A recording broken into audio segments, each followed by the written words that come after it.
Ibu bagaimana kabarnya? Alhamdulillah baik juga. Hari ini Bu Yuli akan melakukan coaching ya? Iya Bu, hari ini coaching sama guru di Kombel. Baik. Di sini selama proses coaching saya akan menilai apakah di prosesnya itu sudah sesuai dengan alur tirtanya, kemudian apa prinsip coachingnya sudah Ibu jalankan dengan baik. Tapi sebelum itu ada beberapa pertanyaan yang akan saya ajukan. Pada saat coaching nanti, apa yang ingin Ibu dapatkan pada proses coaching tersebut? Dalam proses tersebut sesuai dengan alur tirtanya itu, karena saya masih kesulitan di identifikasi dan rencana, saya ingin menggali kembali supaya saya tidak terjebak Bu. Karena saya takutnya nanti saya memberi solusi, bukan menggali potensi yang ada pada diri rekan saya, begitu Bu. Jadi dua hal itu yang ingin saya kembangkan nanti. Berarti kompetensi apa yang ingin dikembangkan lebih spesifiknya? Identifikasi dan rencana di alur tirta.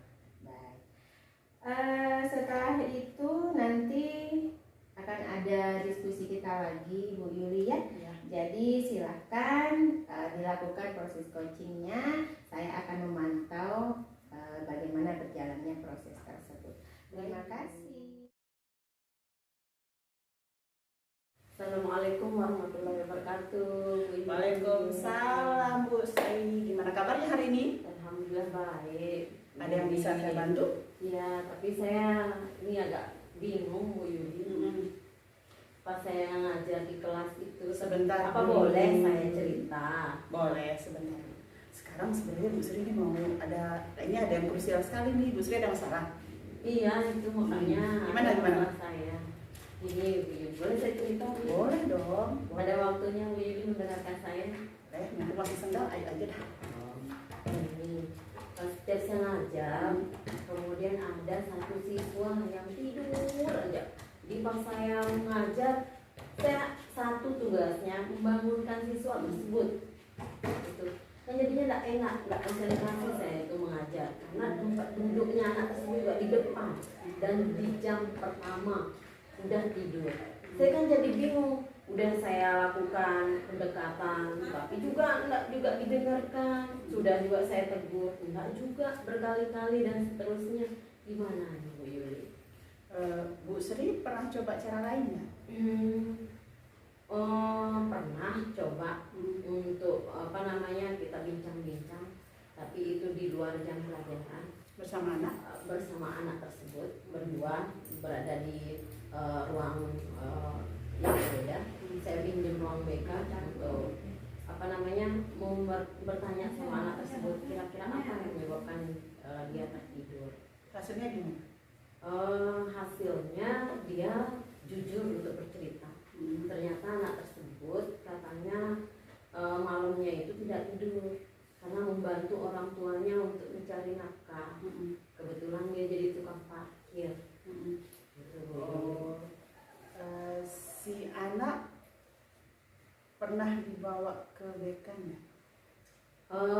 Pernah sih saya coba membawanya ke BK, tapi kayaknya kurang efektif. Makanya saya mencoba untuk pingin mencoba lagi untuk mendekati anak tersebut.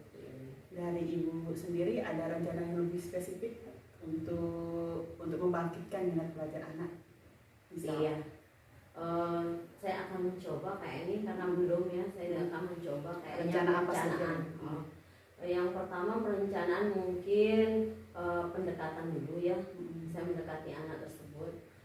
Kira-kira bagaimana dia enaknya belajar meskipun dia tidur, tetapi dia jalan dalam belajarnya, apakah dengan cara menonton video nanti di rumahnya, atau mungkin dengan cara dia mendengarkan, atau mungkin cara visual menulis dan sebagainya. Mungkin itu kali Bu Yul. Itu sudah dicoba atau masih rencana? Saya akan mencoba Bu Yul. Kalau yang sebelumnya Ibu ada enggak yang dilakukan Bu Sri yang efektif atau bisa merubah sedikit kebiasaan anak ini? Kalau karena di kelas itu saya menyamakan ketika saya mengajar. Cuman yang membedakan kan saya membagi mereka menjadi 3 kelompok, tetapi mungkin tidak sesuai ya dengan sesuai dengan gaya belajarnya dia. Mungkin ya pada saat itu saya mengelompokkan dia di visual. Mungkin dia nggak cocok di situ mungkin kali Bu Yo. Sebelum pembelajaran Ibu pernah asesmen Pernah saya lakukan itu. Cuman kan anak ini masuk kategori kategorinya dia visual. Tetapi saya rasa ketika saya asesmen itu kemungkinan terbesar dia hanya ikut-ikut temannya saja mungkin ya. Itu kemungkinan, sehingga pada saat saya mengajar itu mengelompokkan itu tidak sesuai jadinya dengan bakatnya yang memang minatnya belajar itu sendiri. Apa Bu Sri tidak ingin mencoba? Saya akan mencoba, insya Allah akan mencoba lagi kayaknya ya, akan mengulang lagi analisis asesmen diagnostiknya.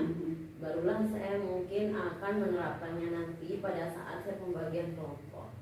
Kira-kira menurut Bu Sri, ini kan anak masuk di visual nih. Iya. Kalau menurut pengamatan Bu Sri, itu ada kemungkinan tidak anak ini masuk ke auditori atau ke kinestetik? Bisa saja, Atau bisa jadi audiovisual? Bisa masuk ke situ juga. Ada langkah yang sudah Bu Sri siapkan? Saya akan mencoba ya, karena belum saya mencobanya lagi. Maka langkah saya besok saya akan merubah perencanaan itu. Kemudian saya berlakukan di kelas. Oke, baiklah. Hari ini ada lagi yang Bu Sri mau sampaikan? Oh, enggak ada. Itu saja sih sebenarnya yang tadi itu. Jadi saya mungkin menemukan ini ya tekniknya, berarti ya, langkah awal saya akan lakukan analisis asesmen diagnostiknya ulang. Kemudian bisa saja saya akan menggolongkan anak itu berdasarkan minat belajarnya, gaya belajarnya, entah itu kinestetik atau visual maupun yang auditory ya. Bisa saja itu, tapi tentunya mungkin saya akan lebih analisis kembali lagi dengan cara percakapan dengan anak tersebut.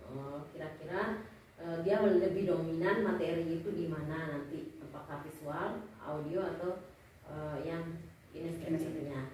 Jadi kesimpulannya solusi yang Ibu rencanakan itu mau asesmen ulang, asesmen diagnostik awal untuk mengetahui anak ini apakah nanti ada kecenderungan dia ke kinestetika atau dia ke audio, atau bisa jadi campuran di antara yang tiga itu ya Bu Sri. Terus yang kedua, Bu Sri mau melakukan pendekatan lagi ke anak, ya kan? Lebih mungkin di sana si anak mau ya gitu atau tertarik.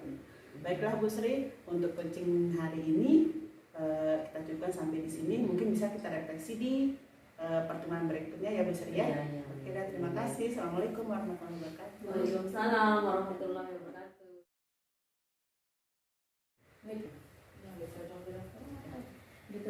Baik, tadi saya sudah mengikuti ya proses coachingnya, dan selama pengamatan saya yang saya lihat prosesnya cukup berjalan dengan baik. Alur tirtanya juga sudah terlihat di situ. Untuk Bu Yuli, bagaimana perasaannya setelah melakukan proses coaching itu? Lebih plong karena sekarang sudah bisa ke identifikasi dan rencananya sudah bisa sudah bisa diterapkan. Kalau sebelumnya mungkin saya masih terjebak di memberikan solusi, kalau sekarang sudah bisa menggali lebih dalam lagi tentang proses tersebut. Nah, untuk kedepannya kompetensi apa lagi yang ingin dikembangkan selama proses coaching itu? Tujuannya bukan yang ditanggung jawab, ditanggung jawab. Kemudian kalau untuk prinsip coaching sudah dijalankan ya. Dari prinsip itu, dari 3 prinsip coaching itu apa yang ingin dikembangkan selanjutnya untuk kedepannya? Mendengarkan secara baik. Itu saja ya, karena prosesnya sudah berjalan dengan sangat baik. Mudah-mudahan kedepannya kita bersama-sama menjadi yang lebih baik lagi untuk proses coaching berikutnya. Terima kasih. Assalamualaikum warahmatullahi wabarakatuh. wabarakatuh. Waalaikumsalam